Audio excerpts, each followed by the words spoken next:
Setelah Nabi Adam berdoa, "Ya Allah, dengan berkat Muhammad," dia kata, maka ampunkanlah aku, ya Allah.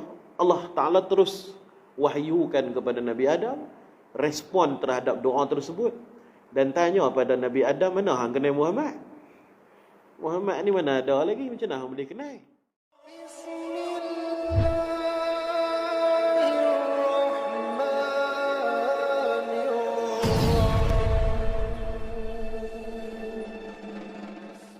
Hakim yang pertama yang masuk syurga ialah mereka yang mengetahui kebenaran, yakni mereka mempunyai ilmu-ilmu lalu mereka berhukum dengannya, maka dia masuk syurga. Manakala hakim kedua yang ahli neraka, iaitulah mereka yang mempunyai ilmu tentang kebenaran, mempunyai ilmu tentang ilmu-ilmu agama untuk berhukum, namun mereka menyimpang daripadanya dengan sengaja. Sengaja tak mau berhukum dengan hukum tersebut, maka di dalam neraka. Manakala hakim ketiga yang juga ahli neraka ialah mereka yang memutuskan sesuatu keputusan tanpa ilmu, maka dia pun berada di dalam neraka.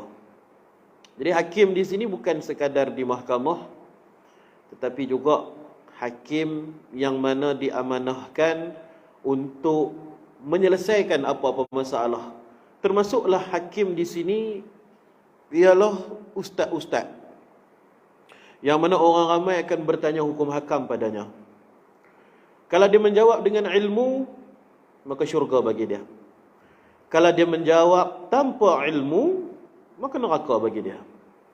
Kalau dia menjawab, dia ada ilmu, tapi dia kona kot lain, supaya orang tidak mengamalkan sedemikian, mungkin berlawanan dengan fahaman yang dia bawa dan sebagainya, maka yang itu pun ke neraka juga. Saya bagi contoh, kalau ada orang tanya hukum kat suatu orang, ustaz, apa sekian-sekian hukum ni, dia pun jawab menurut ilmunya yang dia pelajari daripada ulama-ulama sebelumnya, siap dengan rujukan daripada kitab-kitab sekian-sekian, dia pun jawab okey, macam ni jawapan dia. Walaupun jawapan tu mungkin tak menyenangkan orang, mungkin akan rasa macam beratnya hukum ni, tapi dia tetap sampaikan kerana itu amanah. Maka orang ustaz macam tu, insya-Allah dia ahli syurga. Dia ada jenis yang kedua ni, dia ada ilmu tentang benda tu, tapi dia kona kot lain, kerana berlawanan dengan fahaman dia. Saya bagi contoh, ada fahaman yang menolak amalan bertawassul. Bertawassul ni maksud dia apa? Bertawassul ni ialah kita memohon kepada Allah, mohon pada Allah, doa pada Allah, tetapi kita meletakkan wasilah keberkatan kepada sesuatu. Contohnya, kita berdoa, ya Allah, dengan berkat Nabi Muhammad sallallahu alaihi wasallam, ampunkanlah kami. Dengan berkat Nabi sallallahu alaihi wasallam, maka tunaikanlah hajat kami. Itu tawassul.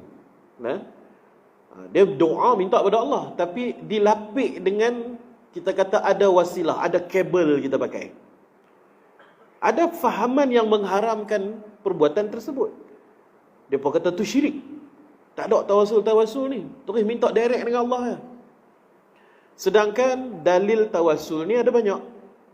Dalam Quran ada, dalam hadis ada, diamalkan oleh sahabat-sahabat Nabi, bahkan dilakukan oleh Nabi Adam alaihi salam. Dalam satu riwayat, Nabi Adam alaihi salam ketika dikeluarkan daripada syurga, berada di atas muka bumi ini selama puluhan tahun, berdoa menangis pada Allah. Allah Ta'ala tidak respon apa-apa. Tapi setelah Nabi Adam berdoa, ya Allah, dengan berkat Muhammad, dia kata, maka ampunkanlah aku, ya Allah. Allah Ta'ala terus wahyukan kepada Nabi Adam, respon terhadap doa tersebut, dan tanya pada Nabi Adam, mana hang kenal Muhammad? Muhammad ni mana ada lagi, macam mana hang boleh kenal? Maka Nabi Adam pun bagi tahu, ketika saya berada di dalam syurga, saya melihat di pintu syurga yang begitu cantik ni terukir kalimah la ilaha illallah Muhammadur Rasulullah.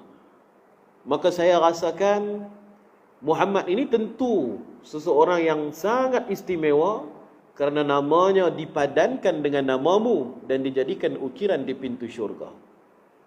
Jadi dia bertawassul dengan Nabi Muhammad SAW sedangkan Nabi Muhammad belum lahir lagi. Bahkan itu adalah daripada cucu-cucu cicit dia juga. Itu tawassul. Tapi ada fahaman yang tak benar kan? Ada fahaman yang kata ini syirik dan sebagainya. Jadi kalau ustaz yang berpegang dengan fahaman tersebut, bila orang tanya berkenaan dengan tawassul, sedangkan dia tahu ada ilmu yang mengatakan tawassul itu dibenarkan, tapi kerana nak menegakkan fahaman dia kata tak ada. Maka macam yang Nabi SAW beritahu lah, dia berhukum dalam keadaan dia ada ilmu, tetapi dia berhukum dengan sesuatu yang sebaliknya daripada ilmu tersebut. Dia kena kot lain. Maka itu Nabi beritahu hakim yang akan masuk ke dalam neraka. Dan yang ketiga ialah hakim yang tidak ada ilmu tetapi dia tetap juga memutuskan. Jadi kita tak payah duk tengok hakim mahkamah syariah ke apa ke ada. Hakim di sini ialah mereka yang memberi keputusan. Jadi kalau kita tanya pada satu orang ustaz tak tahu jawapan dia, tapi kerana takut malu, takut menanggung malu nak kata tak tahu, dia goreng juga, bagilah jawapan rasa-rasa pun rasa-rasa lah, maka tempatnya di dalam neraka. Kerana memberi fatwa ataupun memberi hukum, memberi kata putus tanpa ilmu. Dalam sebuah hadis Nabi SAW ada bagi tahu mafhum dia, di akhir zaman nanti Allah Ta'ala akan mengangkat ilmu daripada dunia ni dengan mematikan ulama. Lalu berbakilah orang-orang jahil di atas muka bumi, dan mereka ini akan dilantik menjadi hakim-hakim di kalangan masyarakat. Orang ramai akan pergi kepada dia dan meminta fatwa, meminta hukum. Tolong bagi kata putih, apa hukum buat macam ni, buat macam tu? Apa hukumnya saya buat lagu ni? Apa hukumnya bini saya buat lagu ni? Apa hukumnya anak saya buat macam tu? Lalu dia pun memberi fatwa tanpa ilmu, bighairil ilm, tanpa ilmu. Nabi SAW bagi tahu kata apa? Dia itu sesat dan dia menyesatkan orang lain.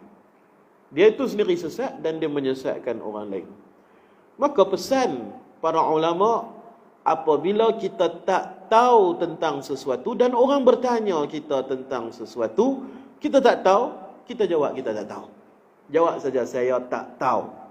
Jangan buat kepala tahu, orang kata. Jangan buat kepala tahu. Kata saya tak tahu.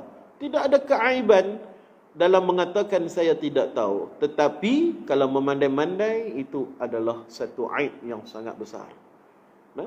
Bahkan sahabat-sahabat imam macam Imam Malik radhiyallahu anhu, guru pada Imam Syafi'i sekalipun, apabila ada orang tanya pada dia soalan-soalan masail, soalan-soalan hukum hakam fiqh yang dia tak tahu, dia jawab saya tak tahu. Orang terkejut, imam besar macam dia pun sanggup mengatakan aku tidak tahu. Kan duk ingat kata dia akan menjaga maruah dia dengan macam-macam lah.